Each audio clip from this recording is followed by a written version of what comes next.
Hello, it's Wednesday. It's the Happy Healthcare Professionals live show. I'm going to wait a couple of minutes just for people to join in. If you are joining us for the first time, I just want to welcome you and say hello. I'm so pleased that you are here joining us for this show. It happens every single week on a Wednesday, 8 o'clock.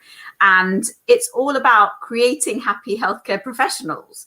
So if you are joining us live, then do say hi in the comments and let me know that you are here. We are live both in 3 places, actually. We're live on YouTube, we're live on my LinkedIn page, and we are live in the Pharmacy Freedom Method community as well. Let me introduce myself. My name is Kamal. I'm a former national level pharmacist turned pharmacy career change coach. And I truly believe that as pharmacy professionals, we can create careers that are fulfilling, that are purposeful. And that's what I want to help to inspire you with on this show. And that's why we have these amazing discussions with these incredible pharmacists. I've got just the most amazing pharmacists that are coming on today. But that is my belief, my true belief, that we as pharmacy professionals, we can create careers that are deeply fulfilling, that we absolutely love. And you know what, most importantly, that we can transform people's lives, because that's why I believe we are here on the planet, to help people to improve their lives. And that is what we can all achieve. So hi, Marie.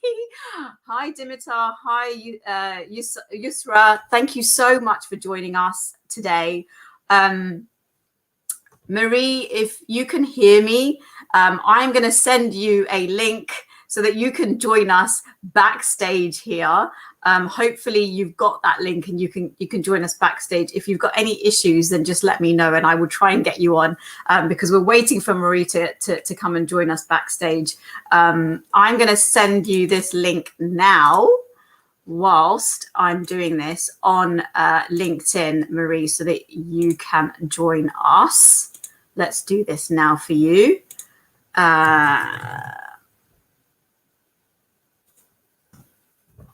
going to do that now.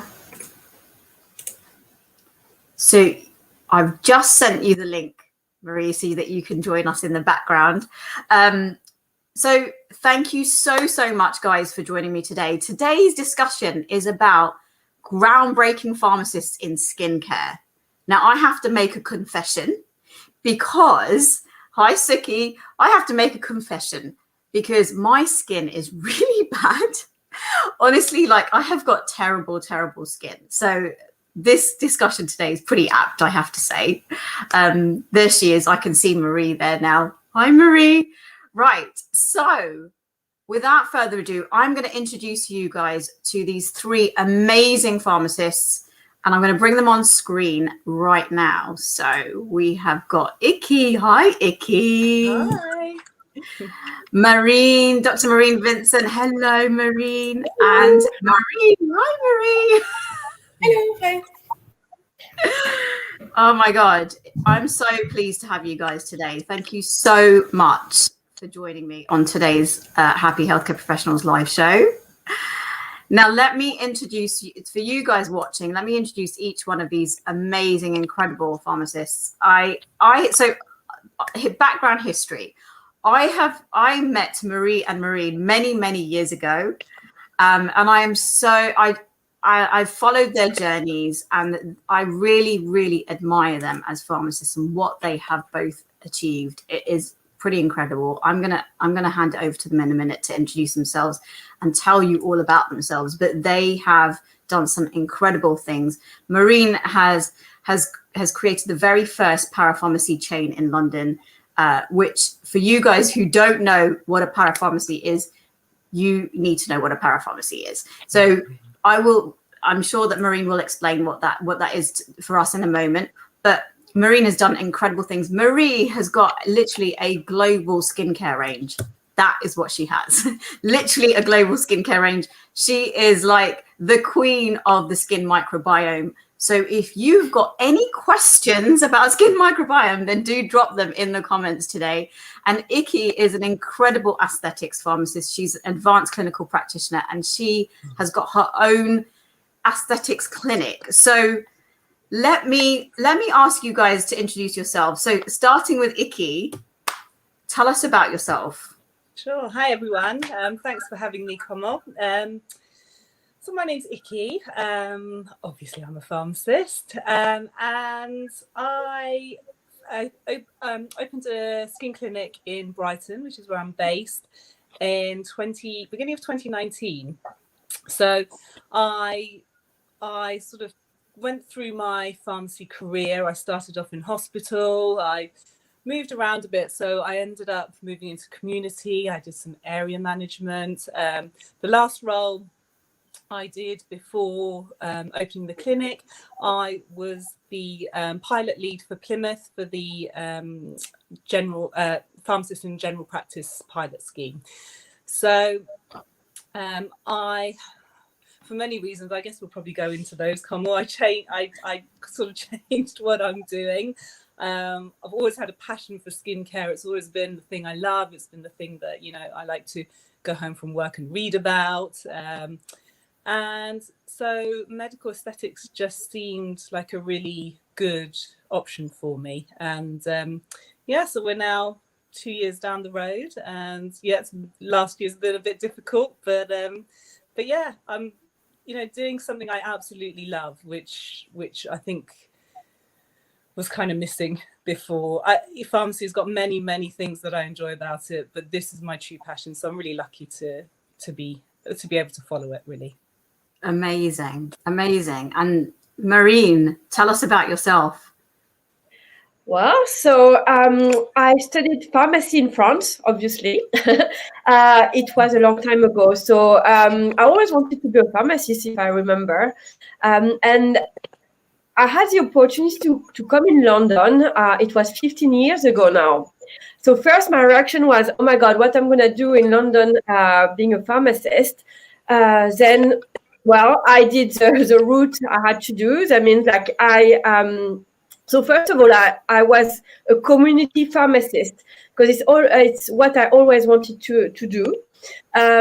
So I just register on the GPHC for pharmacist when arriving in London.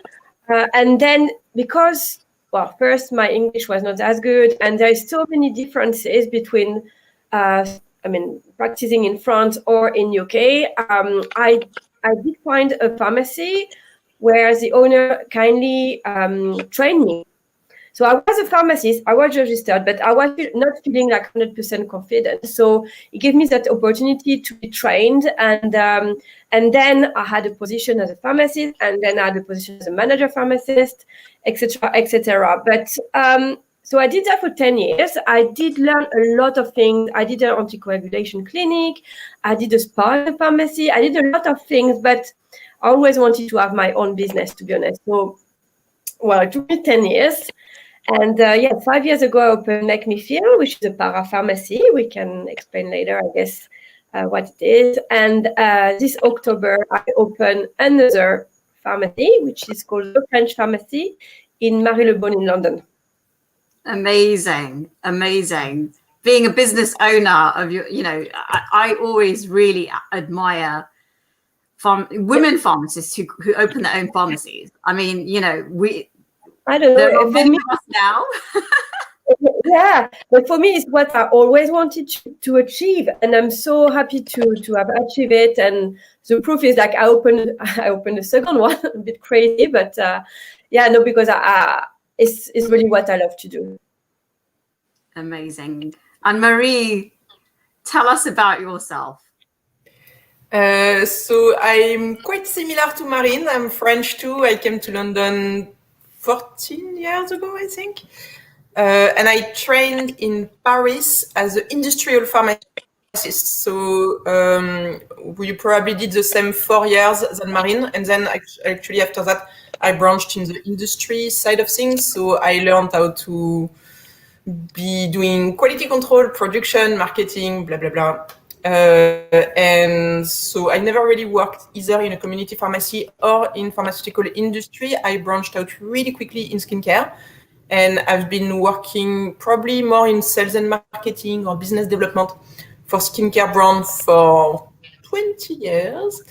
And I created Galini. So I left my job. I was working at Revlon, and I left my job 6 years ago, and I launched Galini. That's where I met Komal, actually, in my first ever co-working space, where I was all by myself with my little computer, and it was really nice to see nice people around. And yeah, Galini has been going on for 5 years now, and it's based on my pharmacy thesis, so it's been quite convenient. And we are the first brand to take care of your skin microbiome. And now we even launched some new ranges about your scalp microbiome, your intimate microbiome. We do the gut skin axis. So we've got 4 patents. It's quite a techy brand, but it's also a nice beauty brand. We are sold, we started in London, and now we are sold around the world, I want to say. And yeah, being a pharmacist was really helpful for everything. Well, that you guys have showcased just how diverse our careers are and how they can take us to so many different places. And I think skincare, I put in my post about the fact that skincare forms such a huge part of community pharmacy anyway, right? As soon as you walk into a community pharmacy, a lot of the products that you find in a pharmacy are geared towards the skin. And so it's really no wonder that we would be interested in skincare, right? Because it's part and parcel of being in a pharmacy. Can you speak to a little bit about why skincare in particular, Iki? So I think for me, skincare was always, it's always, like I say, it's always been a passion for me. I've always enjoyed reading about it, learning about it. And I've, many years ago, I looked at perhaps, I'd always wanted to go into it, but I'd looked years ago, maybe opening a day spa, an urban spa, maybe something like that. But it was very much sort of beauty focused rather than medical, and it was too difficult to just leave pharmacy or stop being a pharmacist and just do something completely different. I really struggled with doing that. So as the years went on and medical aesthetics have become more prominent, it was a way that I could use my pharmacist knowledge. And obviously being a registered pharmacist, being a prescriber is essential for me because I prescribe things like Botox, I prescribe tretinoin, I prescribe hydroquinone, so it's something that uses my qualification, it uses my knowledge, and it allows me to do something I just love to do. It's a job I absolutely adore doing. And I think as pharmacists, the skills that we bring to this, like Marie was saying, our knowledge on formulation science, we learn this at university. At university, it doesn't always seem like the most interesting subject that we cover, but we do it. But our understanding when we're dealing with skincare, it's so helpful. Understanding the active ingredient, the purity of it, the concentration of it, understanding the delivery vehicles. When a product's using liposomes or it's encapsulated, even the pH of a product, will make a difference. I work with 2 doctors.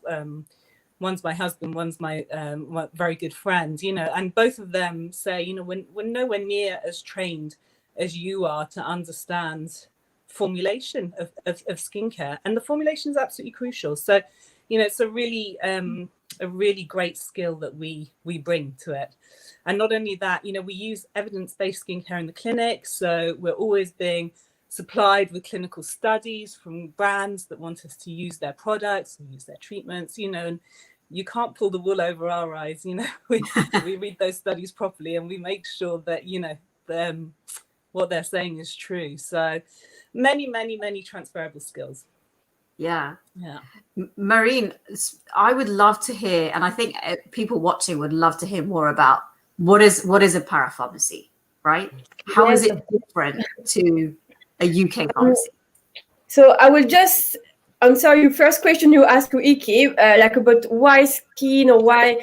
It's just like a special interest I developed in my studies. We do have 6 year studies, and we have to go to hospital in different departments. I did an internship in the dermatology department in the hospital, and I don't know, but I really love that organ. I think, well, first of all, it's the largest, it's the most fascinating thing in the body.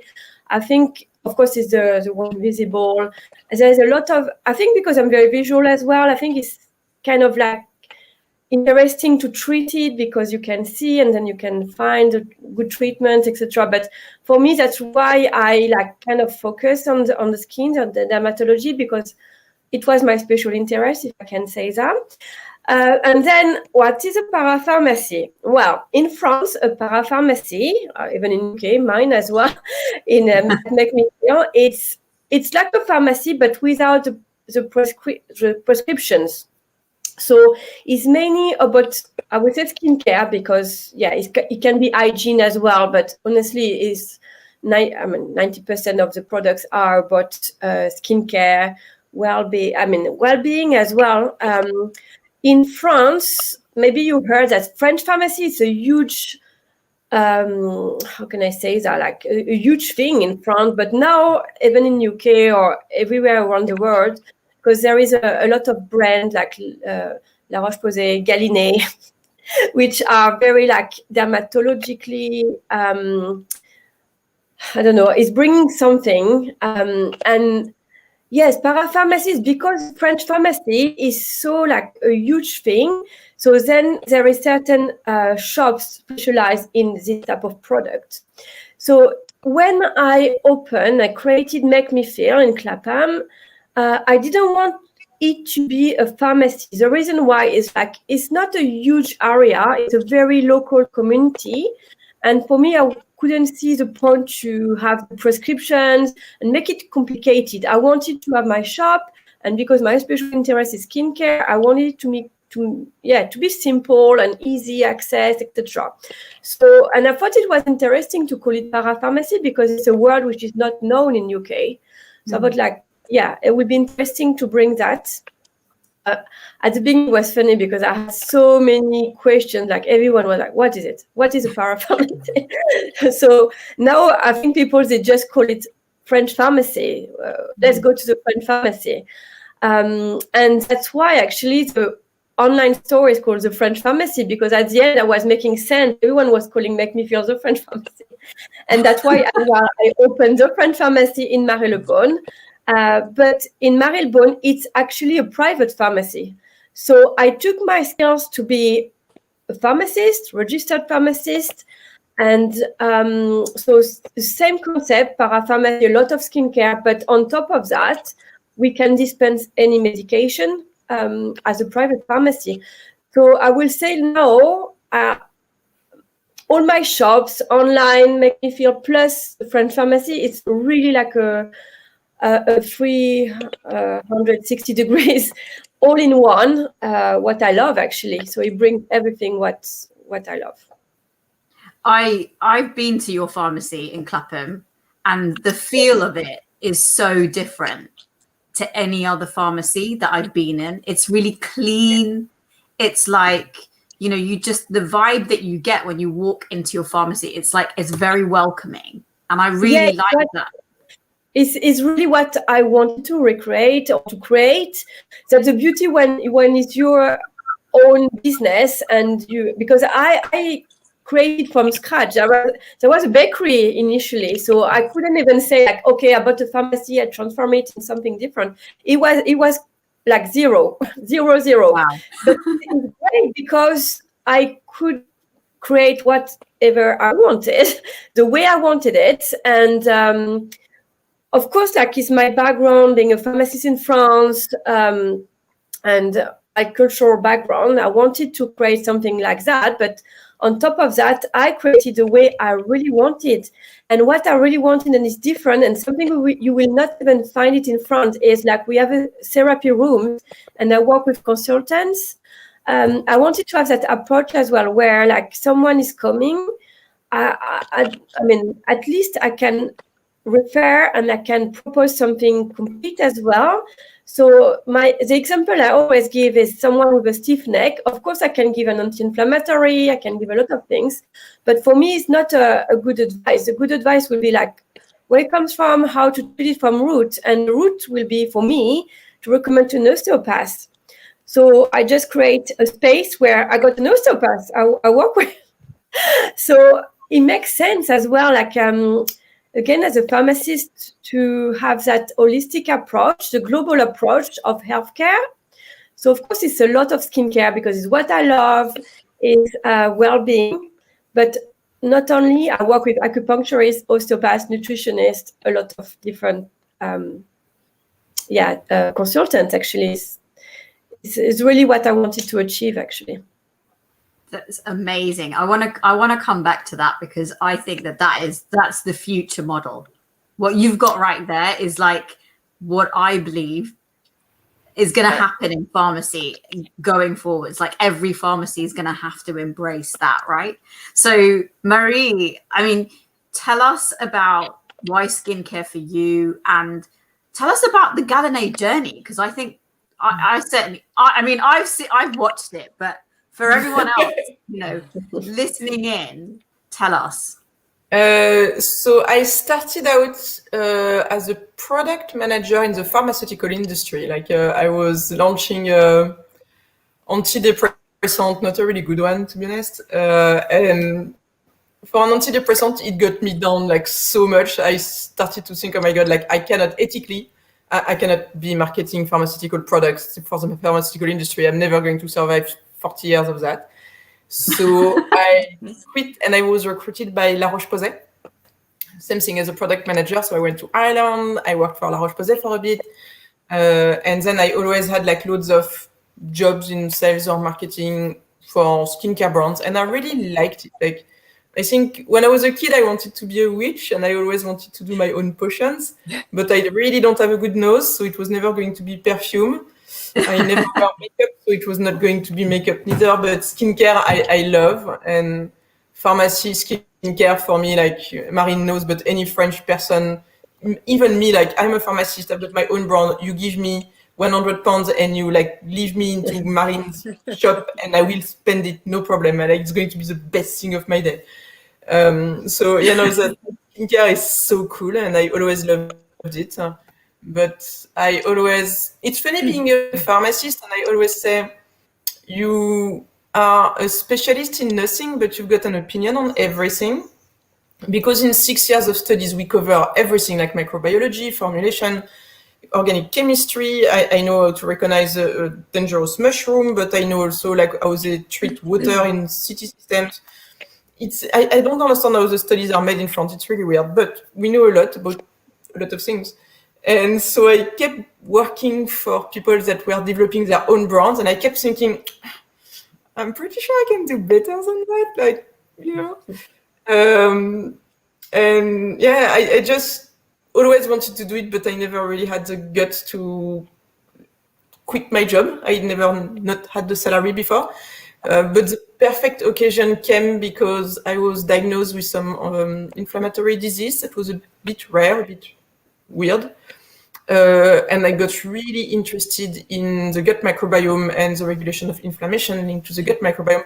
So I had 15 years in skincare and I was like, oh my God, like everyone talks about the gut microbiome. No one talks about the skin microbiome. There's like something to do. So yeah, I went back to school. I passed my thesis and I patented the thesis, and that's how I launched Galini. I never had my company before. I knew about skincare. And the rest, it's been a bit like, make it up as you go along. But yeah, 5 years later, it's still every day I use my pharmacy knowledge. Like this morning, I was reading a science article, translating it into education for the website, and I explaining, what is a dental plaque? And, it's funny, like every day I use the things I learned in pharmacy. when during my studies, I was really not liking studying that. So it's when it's stuck in the brain, even after 20 years. It's amazing. I mean, you know, to be able to set up a brand and be able to still use your knowledge, your pharmacy knowledge, because right now your business is, you know, you've got this incredible skincare brand, but being able to use your pharmacy knowledge. I'm not a good seller at all. Marine is an excellent seller. I would other Something things for I would add, but like the selling side of things, it's really not possible. But you get to use your skills all the time, right? You know, and that's the most amazing thing. You know, Iki, you were saying earlier about the fact that, you know, our skills are so transferable to so many different, you know, industries. And I think skincare is such a huge industry that we can so embrace, right? I mean, you were talking to me before we came on live about the fact that there's not many pharmacists in aesthetics, right? Yeah, certainly compared to, you know, the number of doctors and the number of nurses in this industry. Yeah, we're a small number, but, you know, it's growing slowly. I think, you know, as pharmacists, we are, and now I guess I'm talking a bit more about the skin treatment side of things, but, you know, we are trained to consult, which is such an important part of treating any patient or clients, whatever you want to call them, because, you know, we're treating them sometimes with prescription only medicines. Otherwise, you know, we can be treating them with fillers, dermal fillers, which they're not prescription only medicines, but, you know, they come with complications that can be quite serious if, you know, God forbid, you know, it should happen. So the consulting and the consenting process is really crucial in all of this. I think as well, you know, as pharmacists, we are accountable, you know, in any role we do, whether you're, you know, standing in the community pharmacy or whether you're a pharmacist prescriber in general practice. You know, we're not afraid of making decisions because we have to do that as part of our job, you know, and that's a massive skill. You know, not all jobs or not all professions incorporate that. I think another thing, you know, we're trained to operate with autonomy. You know, we consult, we assess a patient, and we treat the patient. You know, we do that whole step. You know, if you're a prescriber, you're taking that to another level. So, you know, we're used to working on our own and being in charge. I mean, that's how, you know, I've worked a lot of the time. I'm on my own in the clinic. There's nobody, you know, to go and knock on the door and ask for help, you know. So that's another bonus that, you know, a skill that pharmacists have. And I think lastly, you know, we're not only decision makers, we are constantly giving advice, you know, whether it's patients asking for our advice, whether it's other healthcare professionals asking for our advice, you know, we are always there doing that. So I think, you know, in terms of the skills, we're really well placed to move into aesthetics, and I think I definitely didn't realize even half of this. I really didn't think there was that much, you know, that I was going to bring into this role from my previous roles. So yeah, it's brilliant. It's brilliant, really. And any pharmacist thinking of, you know, entering this industry, I would say, you know, obviously do your research, make sure it's for you, but, you know, if you think it's right, then just do it. I'd love for you to talk a little bit about the challenges of, you know, because all three of you are effectively your own business owners, and you know, there's challenges associated with that. You know, Marie, you were talking about, you know, the fear of leaving the job, right? And then going off and doing your own business. And Maureen, you started something completely new. You know, there's a big educational piece for like the public on what even a French pharmacy is, and, why it doesn't dispense prescriptions, right? I'm sure you had lots of people coming in going, will you dispense my prescription? Talk a little bit about the challenges, Maureen. Talk about your challenges that you experienced in setting up your pharmacy. I mean, for me, challenges is every day, many times a day. I think for me, it's part of the being your own boss, or being an entrepreneur. Like, if you don't like challenges, if you don't like to have problems, don't be your own boss, because that's really it's every day. I will say, for me, after 5 years of starting being an entrepreneur, I will say my biggest challenges every day is like the time, how to manage my time, how to be effective. And then my team has grown as well. I had only one employee, now I've got 7. I'm learning every day, but I love learning as well. So, even for me, the challenge sometimes is like, okay, it's new, I don't know, got problem, but let's do it. And that is like quite interesting. But I will say, time, being a mom for me is the balance. It's always has been.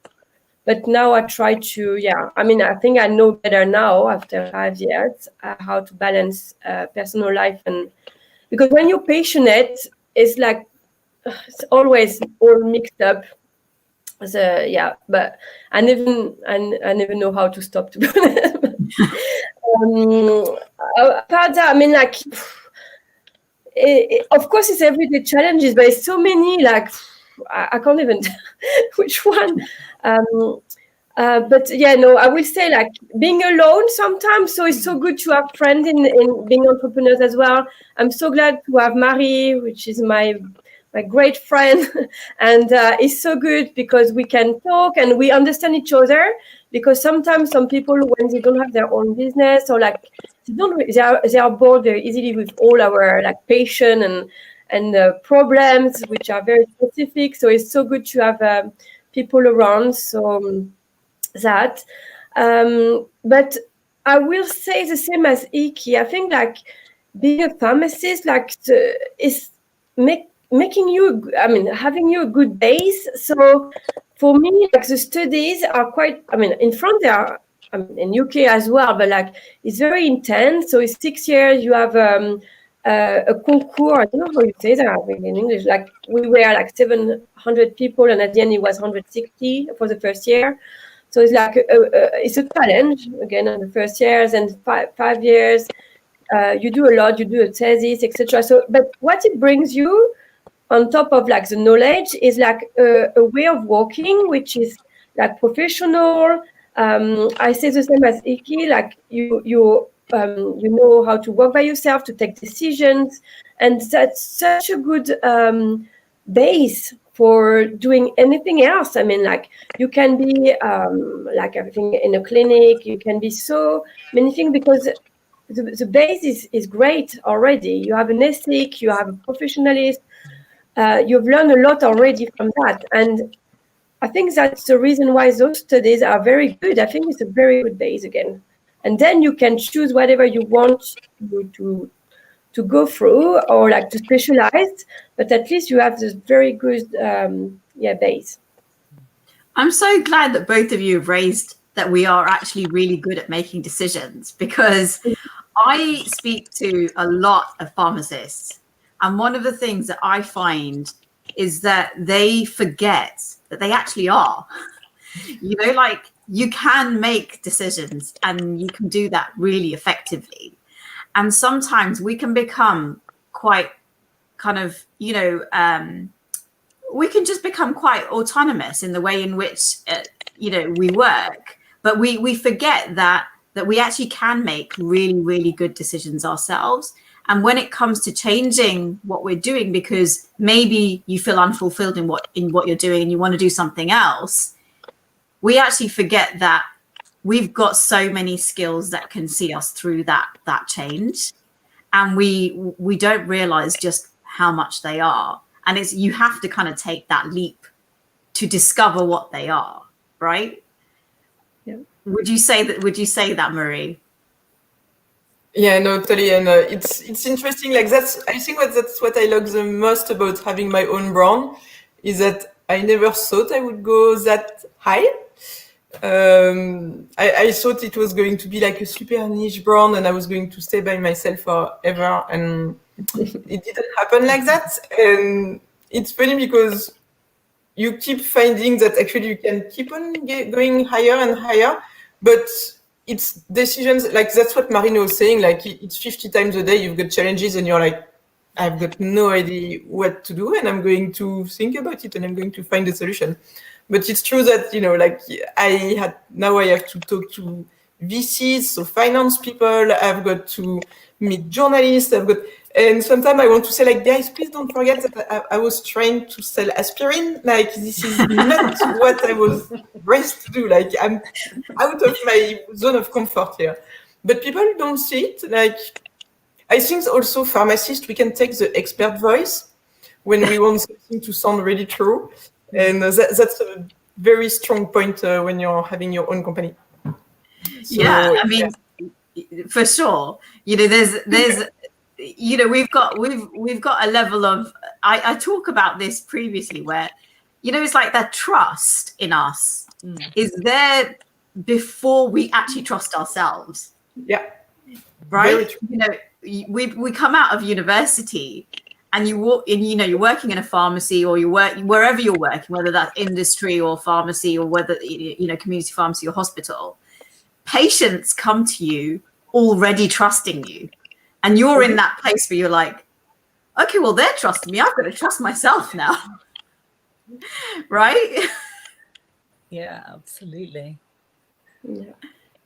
I think so. One of the things I was thinking about today, just in preparation for this, like I said, these kind of things are always a really good time to reflect on, your career and your strengths and things. And, I was just thinking about the qualities that you need to help you achieve your goal or get to where you want to be.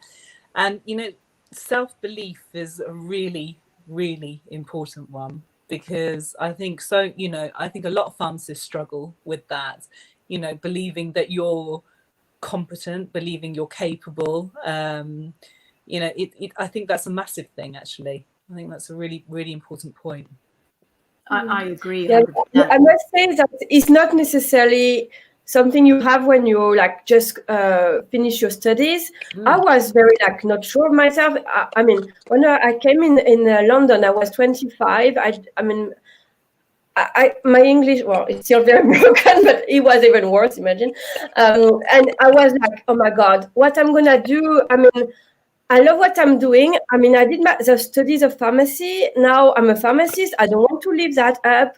I want to be a pharmacist. What I'm gonna do? I mean, so then I start from scratch again. Like, I had to go to a pharmacy, be trained again, but I mean, I was not confident on myself at all. But you can learn that as well. It's a skill as well. You can learn through the years. And I regret to have lost time to fear, because I mean, of course, there is no white or black things. That's not easy, but just try and fail and try again and fail again and try again. And there is no I mean, what is the worst?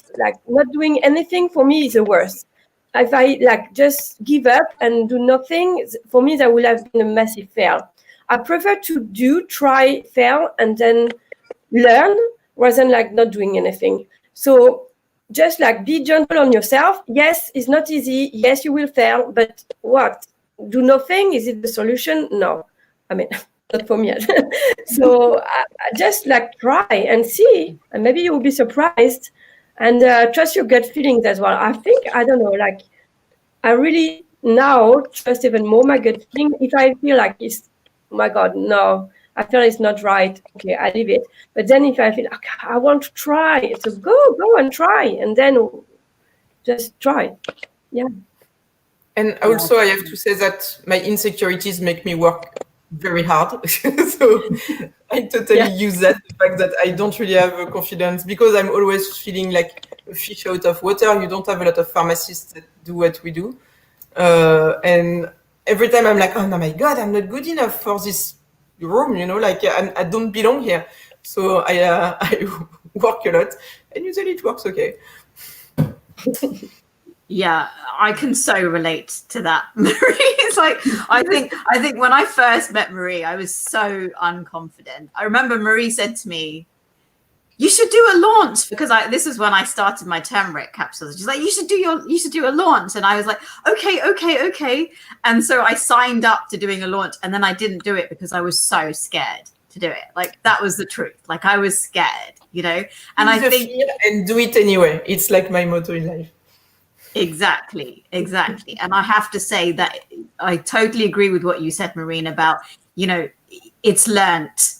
You can learn it, right? You just got to keep trying. You got to keep failing, and you got to keep learning from that. And it's never fail. You know, it's win or learn, right? That's what it is. It's life is what it is. Yeah, reality check. That's just what life's like, right? Yeah, exactly. Well, it's not perfect, unfortunately, but we take it and then we make it whatever you want, or try it. So I would like to come to each one of you guys and ask the one question. If you are a pharmacist who is watching this, who really wants to get into skincare, where would you start? What would you say is the first place for you to begin? Iki, you. So I guess my area of skincare, the first thing really you want to look at training. Okay, there's so many options for training. You can do a level 7 master's level qualification. You can do 2-day training and learn how to inject Botox. You know, there's a lot of training and available different types, and it's not cheap, right? Training in this industry is really, really expensive. So you need to really do your research and you know, look at courses and make a decision on what's right for you. You know, we've got the benefit now of social media. You can reach out to anybody, you know, reach out to me and ask me some questions, you know, go and visit a clinic, see what they do. You know, do people really have a clear idea of what I do on a day-to-day basis? You know, get out there and just make some contacts. And yeah, I think, you know, so many people start this journey into aesthetics very differently. Like some will perhaps, you know, rent a room in a hairdresser or beauty salon and just start, you know, injecting Botox or doing lips or whatever, you know. So you just have to see what works out for you. It's sometimes life just decides for you. You know, I was on maternity leave with my oldest daughter, you know, and I was just sat breastfeeding like you do for hours and hours on end on the sofa. And I was on Twitter, and, you know, these 2 rooms were being advertised nearby above a yoga studio in Brighton. And I thought, no, I was nowhere near ready to even start practicing. I'd started my course already. But, you know, they just looked ideal. We went along, had a look, perfect, done. Oh, I'm starting a business in 2 months, you know. It just, life sometimes just will do that for you. But yeah, I'd say reach out and get as much information as you can, and make sure you're on the right path, because it's a lot of investment of time. It is quite a lot of investment in money as well to get trained up. So yeah. Thank you for that, Iki, because I think, you know, I'm sure that people watching this who, you know, if you're watching this and you really want to get into aesthetics, then contact Iki. You know, Marine, opening your own pharmacy, opening your own parapharmacy. One thing I want to just touch on actually is that I just love the fact that you are taking this real holistic approach in your pharmacy, and I think that there's so much scope there for pharmacy. So what would you say to someone that wants to open their own pharmacy now that you've done it yourself, which from Next Bakery actually? No, but I will say the same. I will say, like, do your research. I've done, I don't know, maybe 3 or 4 business plans through the 10 years before opening the final one. So it's not you can have the wish, but then it takes time to make sure, etc. But like a business plan is essential, that's for sure, because they will guide you, they will make you go to the right direction and make you ask the right questions first. Then what I always say to anyone is like, meet and ask a question to people who have done before things, and just like meet and talk, and then see if again that fits you, if it's for you. And then I think meeting people, that's the way. And then in terms of training, I mean, as long as you've done pharmacy training, I guess that's enough. It's hard because I come from France and the studies are slightly different, so I don't know too much about UK studies, if like there is specialty in opening I don't think so. I mean, you will tell me more than I know, because I have no clue. Like in France, there is no like proper study saying like, yes, this is a course to open a pharmacy. There is nothing like that. So we don't have that either. So just like, no, but I think the best way is like to work in a pharmacy and see and take what you like and take what you don't like, because I've learned a lot from what I hate from working productively with other people. I like, but honestly, a lot of things I didn't like. And then, but again, I've learned from that. So it's just about experience. It took me 10 years to open my own place, my dream place. I don't say like it will take 10 years to everyone, but it takes a bit of time. Like if you just finish your studies, I mean, it's a bit early, I will say. Take at least 1 or 2 years just to explore, try, work in different places, and make sure it's what you want. And then when you're ready, just go for it. Yeah, I agree with that for sure. If you're new to pharmacy, you're newly qualified. Is always it's a good teacher. Explore all the different opportunities, right? For sure. Yeah, for sure. Yeah. And Marie, what if I wanted to go and open my own skincare brand?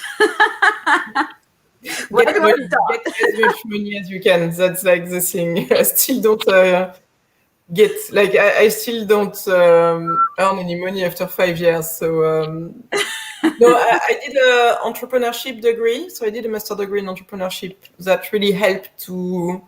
It's funny, like the pharmacist, we are so used to be behind the counter, and suddenly you got to go and pitch. You've got to go out and so I had to learn that. It was mostly how to present stuff that I learned in business schools. The rest, pharmacy studies were good enough. Like, it's not rocket science, it's just a business. And then I think what really helped me is that I worked for a lot of very small brands. It's just sense checking that actually people don't really know what they're doing either. So it's fine, you can try it.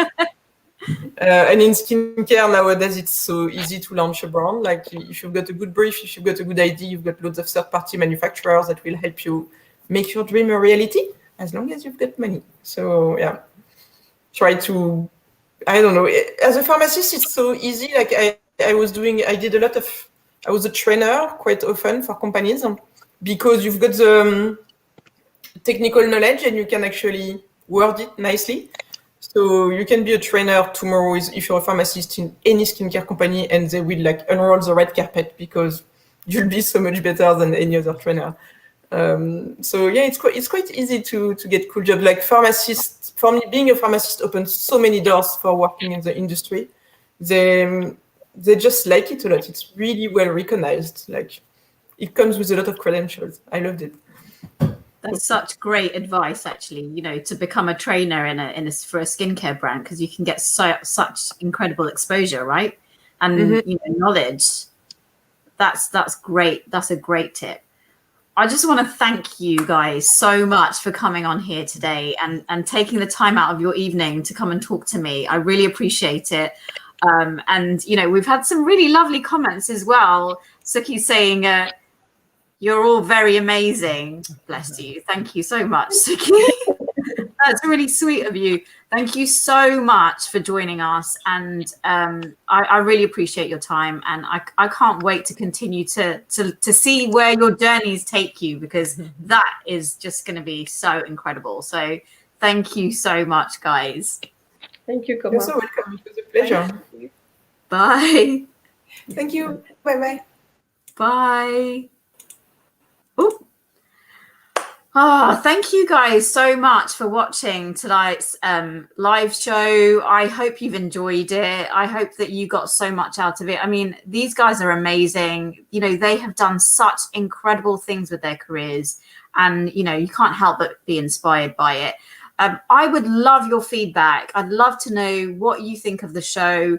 What topics do you want me to talk about on this show? What do you want us to discuss on this show? Share them with me. You can always drop me a message and let me know, because I want to make sure that this show is delivering for you, that you get to learn about all the different careers that pharmacists can go down, and that you get the skills that you need in order to really kind of accelerate your careers. So do share them with me. Let me know, and I will see you guys next week. Take care all. Bye.